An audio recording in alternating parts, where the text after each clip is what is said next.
Hey, all you cool cats and kittens. Welcome to Math with Coffee. I'm your host, Mrs. Coffee. And today we're going to learn about volume. Okay? Now, volume's super duper important because it helps us uh, relate it to important things. For example, if we needed to calculate the volume of a cylindrical can to know how much sardine oil is in it. That's real world application right there. So let's just dive right in. Get your notes ready. Now let's get started. Also, I miss all of your beautiful faces. Okay? Oh, wait, but before we can begin, one important thing we have to do. Are you ready? Nice and loud for your entire household to hear. Yay, math! Yay, math! Good job. Okay, so these are the formulas you need to know to find volume. Oh, also, make sure you're in the right video. I did two separate ones this time, one for pre-AP and one for academic. I have some special ones I want to share with my pre-AP and some other special ones with my academic, so make sure that you are watching the right video. Okay. All right. And the notes are mostly the same, but there's a couple examples that are a little different. So, in general, to find the volume of basically like a box, you should already know this from way back in the day, but you essentially just do length times width times height, okay? But that only works for rectangular prisms and also cubes, which are special kinds of rectangular prisms, right? Cubes, hopefully you know, have all the dimensions are the same. So basically, another way you can find the volume of a cube is by taking the side and cubing it, okay? But it could be a rectangular prism where they're all different. And so really quick, we'll just do this fast example for length times width times height, okay? If you're asking yourself which one is the length, which one is the width, and which one is the height, it don't matter, okay? They can be any of them because when we multiply, the order for multiplication does not matter. So the volume of this rectangular prism would be 3,672 centimeters cubed. So now we're talking about volume, which, as I hope you already know, means how much space is an object taking up. So in this box, how much physical space is being used. All right? So that's rectangular prisms. But you know, it's not always going to be so easy. We have other types of prisms that are different based on their kinds of bases. So any prism, whether it's a triangular prism, it could be hexagonal prism, a trapezoidal prism, or just a regular rectangular prism, you use the formula volume equals capital B times H. Now, just like the last lesson with surface area, this capital B does not stand for base. Got it? It stands for area of the base. And if you get that confused, it's going to be a problem for you. So capital B is area of the base, and then you just multiply it by the height. Pretty straightforward, right? Okay, so you would find, for example, number 4 here, you would find the area of this triangular base by doing the formula for the area of a triangle, which is 1/2 base times height, and then multiply that by height of the prism, which is the distance between the bases. Okay, we're not going to do that one though, because that's too easy. We're going to skip down to number 7 here. Okay, so I hope you didn't waste time drawing that. My bad if you did. Sorry. Okay, this is a really good one. I like this one. Hint, hint, this is on your homework. So, I made sure to try to do some that are on your homework this time, because last time it was a little iffy. But you got it. Yeah, this is smart.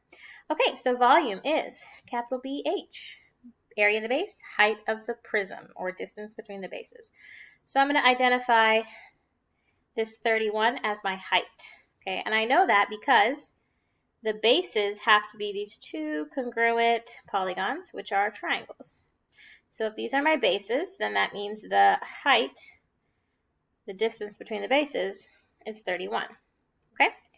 All right, so now we have to find the area of that triangle. Okay? So we need to know what the, oh, I see. Okay.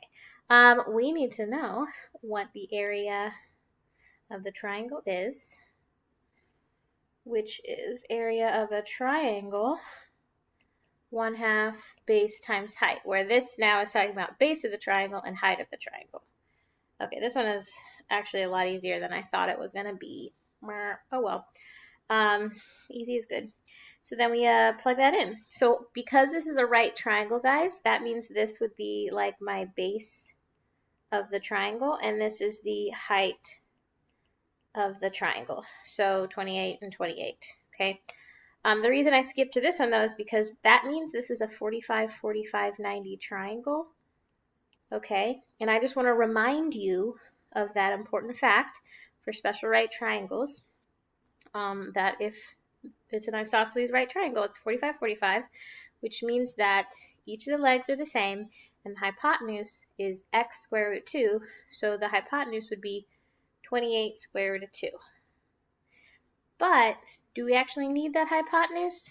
No, not for volume. If we were trying to find surface area, yes, because we would need to calculate the perimeter. But we're not doing surface area here. So we actually, well, I'm not going to cross it out. I'll just, yeah, I will. Never mind. So I'm going to cross it out. We don't really need the 28 square root of 2, but we do need this base and height, which are going to be perpendicular to each other. Okay? Don't forget about Pythagorean theorem, your bestest friend theorem. Sometimes it'll give you the hypotenuse and the leg, and then that would mean you would need to find the other leg. All right, but it's not so difficult here. It's just 1/2 of 28 times 28. So we'll whip out our handy dandy calculator, and that's going to be 392.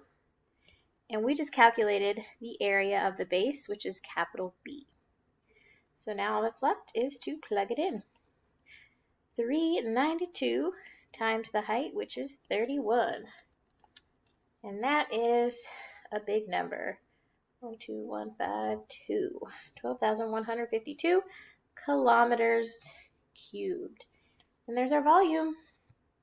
Dun, dun, dun. Okay. Good job, guys. Easy peasy. Now let's go on to cylinders. Okay.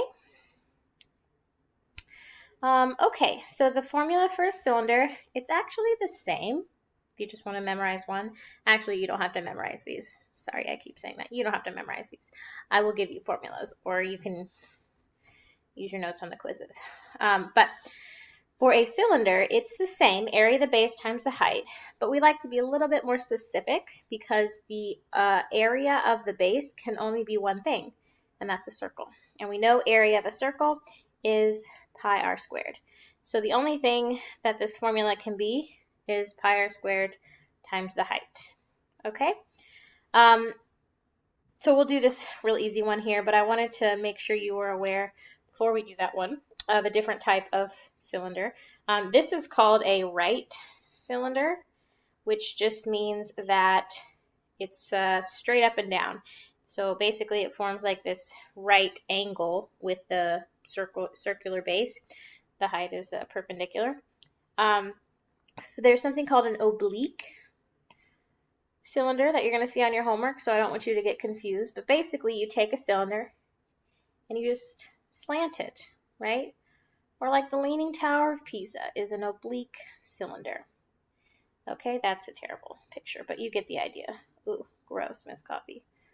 Oh gosh, I need to join some of your art lessons. Okay, so the same formula applies. Pi r squared times the height.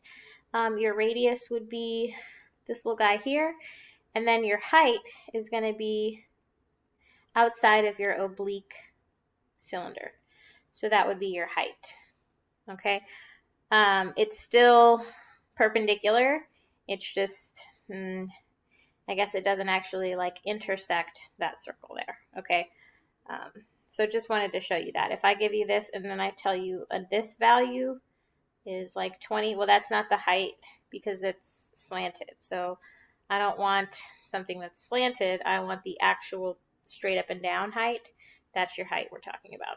Okay, so just wanted to show you what that looks like. It has the same formula. It has the same rules. Don't be confused or scared by it. Let's do this one real fast. So the volume, pi r squared times the height. So pi 18 squared times 15. All right, we'll do this both ways, meaning I'm going to leave it in terms of pi and as rounded as a decimal. So in terms of pi, the volume is going to be 4,860 pi inches cubed. And that's what I'm going to want on your quiz. If it's a word problem, or sometimes Pearson just likes to do decimals, it'll say round your answer to the nearest whatever, 10th, 100th, whatever, nearest whole number they like to do a lot. So then you just do the same thing, but type the pi in. So that's 15,268.1 would be rounded to the nearest 10th. So whichever one it wants you to do. Just make sure you're reading the question in the on Pearson to know whether you need to type the pi in or not. Okay? Okay. So that is prisms and cylinders. I'm going to pause the video here because I don't think I'll have enough time to do number 11, and I don't want it to cut me off because that's kind of a longer one. Well, it's not that much longer. You know, we can do it. We can do it. Okay, we'll do this last one. Then the next one will be pyramids and cones. Okay, I want to do 11 with you because that is one where you have to, well, let's read through it and I'll show you. A cylinder with a 2 centimeter diameter is drilled through this triangular prism shown on the left, right? So you have this drill space that's taken away. So you want the volume of the remaining prism, the leftover prism. So I want all of this, but not including that cylinder inside of it. So what do you got to do? Just like with area, you got to subtract. So find both and subtract. Not that hard. So we find the volume of the, let's say, triangular prism first, capital B times H. Okay. Remember, this capital B is area of the base, which is 1/2 base times height. And that's actually just like the one we did because that's an isosceles right triangle or 45, 45, 90 triangle. So we have 5, 1/2 of 5 times 5. Okay, so that's going to be, you can either write it as a fraction, 25/2, or you can actually go ahead and use the decimal. Since it's a nice decimal, we'll just use the decimal. So that's going to be 12.5 for the area of the base.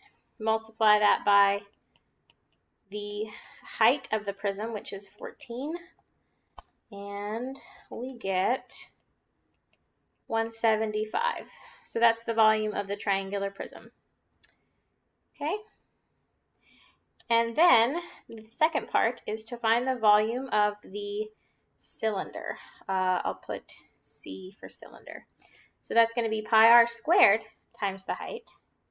And it told me in the actual word problem, it has a 2 centimeter diameter. So that means the radius is 1 centimeters. The height would be the same. So we just plug that in. Pi r squared times 14. So that's going to be 14 pi. So your answer in terms of pi would be the total 175 minus 14 pi, which you cannot combine, so you would have to leave that.